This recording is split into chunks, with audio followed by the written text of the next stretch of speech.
Hello and welcome to Lavneesh sir की class. आज की ये राज्य शैक्षिक अनुसंधान एवं प्रशिक्षण परिषद की पठन अभियान के तहत गतिविधि पत्रक नंबर 21 जो कि कक्षा छठी से 8वीं के विद्यार्थियों के लिए है। यह ली गई है हिंदी विषय से और प्यारे बच्चों आपको इसको अपनी हिंदी की नोटबुक में करना है। और आज इस वर्कशीट के माध्यम से हम एक बहुत ही मजेदार कहानी सुनने वाले हैं, समझने वाले हैं और पढ़ने वाले हैं, क्योंकि ये पठन अभियान चल रहा है। तो पठन अभियान के तहत हमें अपने पठन कौशल को विकसित करना है, उसका विकास करना है। कुछ बच्चे थोड़ा बहुत अच्छा नहीं पढ़ पाते, कोई बात नहीं, आप मेरे साथ उसको पढ़िए तो आपको समझ भी आएगा और आपको पढ़ना भी आएगा। तो चलिए बिना समय गवाए शुरुआत करते हैं मेरे साथ और समझने की कोशिश करते हैं।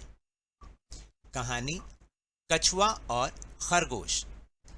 एक खरगोश और एक कछुए में गहरी मित्रता थी। वे साथ साथ घूमते थे, खेलते थे और हमेशा एक दूसरे की मदद करते थे। एक बार खेल खेल में दोनों ने दौड़ प्रतियोगिता करने की बात सोची। उनको बरगद के पेड़ तक पहुंचना था। यह पेड़ वहां से कुछ ही दूर एक गांव के ठीक बाहर था। यह निश्चित हुआ कि जो वहां पहले पहुंचेगा वही विजेता कहलाएगा। दौड़ शुरू हुई।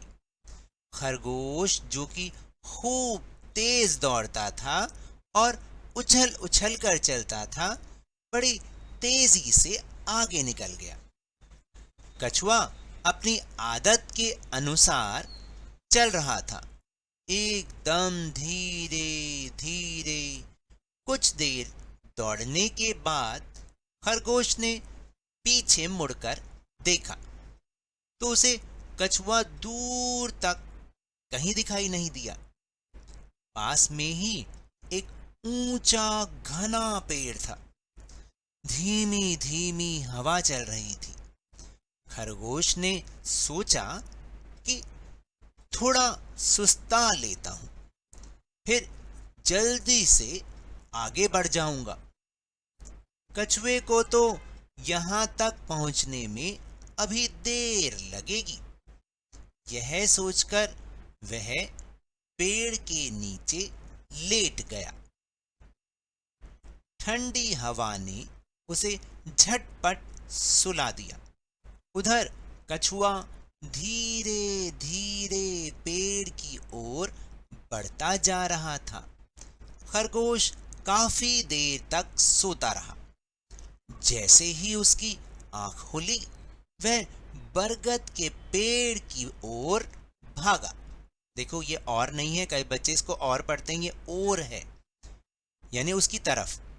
वहां पहुंचकर उसने देखा कि कछुआ तो पहले से ही वहां पहुंच गया है और इस तरह से धीरे धीरे ही सही पर लगातार चलकर कछुए ने प्रतियोगिता जीत ली।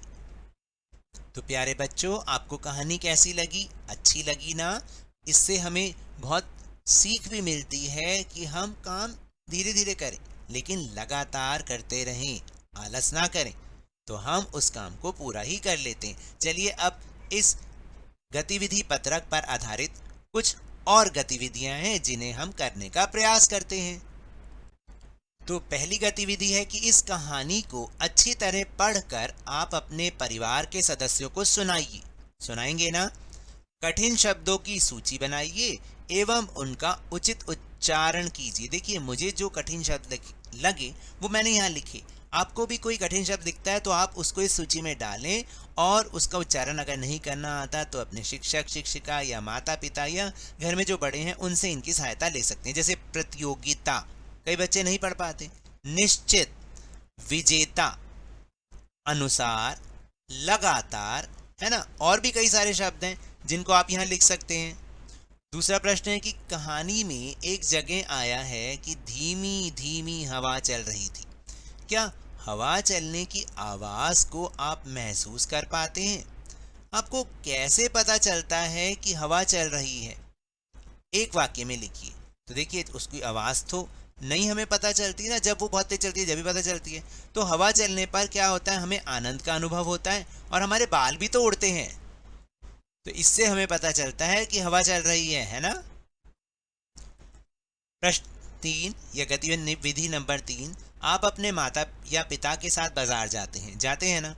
वहां पर आप किस तरह की आवाज़ें सुनते हैं, वे आवाज़ें आपको कैसी लगती हैं, इसके बारे में 2 या 3 वाक्य लिखिए। देखिए जब हम माता पिता के साथ बाजार जाते हैं तब वहाँ पर कई तरह की आवाज़ें सुनते हैं ना, जैसे सब्जी बेचने वालों की आवाज़, फल बेचने वालों की आवाज़। इसके अतिरिक्त वाहनों का शोर भी होता रहता है, खाने पीने के सामान वालों की आवाज़ें। बाजार जाने पर ये आवाज़ें कानों को चुभती हैं क्योंकि ये बहुत तेज़ होती हैं ना, बहुत तेज़ तेज़ आती हैं, इसलिए कई बार हमारे कानों को चुभने लग जाती हैं। और फिर आखिरी गतिविधि है कि इस कहानी में धीमी धीमी, धीरे धीरे जैसे शब्दों के जोड़े का प्रयोग हुआ है। इस प्रकार के शब्द के जोड़ों के प्रयोग से भाषा में सुंदरता आती है। आप भी किन्हीं 5 शब्दों के ऐसे ही जोड़े बनाकर लिखिए। तो देखिए ऐसे जोड़े क्या हो सकते हैं, जैसे जल्दी जल्दी, फिर गीला गीला या भीनी भीनी, सुंदर सुंदर और हल्की हल्की। इस तरह से हम कोई भी 5 शब्दों के जोड़े बना सकते हैं और उन्हें लिख सकते हैं। तो ये तो थी आज की वर्कशीट। अगर मेरे इस तरह समझाने से अब आपको समझ में आने लगा है तो इस चैनल और वीडियो को लाइक कीजिए, बहुत सारा शेयर कीजिए, और अगर आप नए हैं तो जल्दी से सब्सक्राइब कर लीजिए। और टेलीग्राम ऐप पर हमारा चैनल लवनीश सर की क्लास, उसको ज्वाइन करना ना भूलिएगा, जिसको ज्वाइन करने का लिंक आपको इसी वीडियो के डिस्क्रिप्शन बॉक्स में मिल जाएगा। लेकिन ये भी याद रखें, घर से बाहर निकलते समय मास्क अवश्य लगाएं और जब भी आपकी बारी आए कोरोना का टीकाकरण अवश्य करवाएं, क्योंकि कोरोना को हराना है और जिंदगी को एक बार फिर से सुहाना बनाना है। इसी उम्मीद के साथ बहुत बहुत धन्यवाद।